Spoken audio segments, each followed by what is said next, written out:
Machine seated rows. This exercise allows us to lift much higher levels of resistance here than we would be able to do with standing rows. So you can see all I've done is I've taken a bench with a chest pad and letting my chest be able to press into it throughout the row. With this exercise, you can take any kind of a typical bench. Most of them these days have some kind of a lever that takes the long side of the bench. You pull this little button down here and lift it all the way up. You can put it at different levels.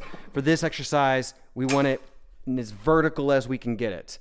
Then I have the bench positioned just far enough away from the machine so that when I'm sitting down, I can reach my shoulders forward and the cables are slack. There's no resistance. So I can set that down between sets. And then when I'm ready, I simply squeeze my shoulders back and down.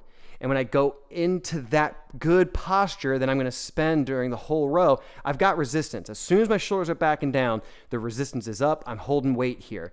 And now I'm going to hold my shoulders back and down in that good posture and just pull my elbows straight back and then forward for the row. My wrist is going to follow my elbow, keeping my wrists neutral. Forearms are just going straight back with them. My shoulders remain back and down, and my head remains back as well. Notice I'm not protruding my chin with each row here.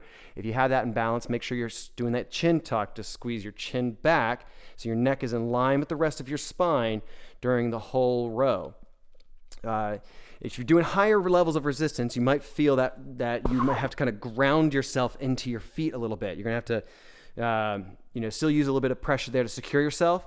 Also, you're going to want to maybe engage a little bit of your abdominal muscles to secure your back. You don't want to do these rows arching your back here.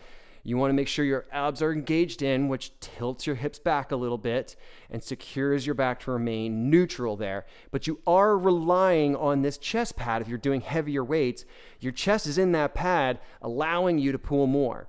If you have the strength, you can try to sit up tall off of the pad and row from here, and that challenges your core a little bit more to stabilize through your row. But if the resistance is so heavy and you're trying to challenge that high level of strength, you can let your chest rest into the pad and just pull your arms back from there, focusing on the strength of your row and not having your back work as hard to keep you up and neutral off the pad. So that there's your machine seated rows.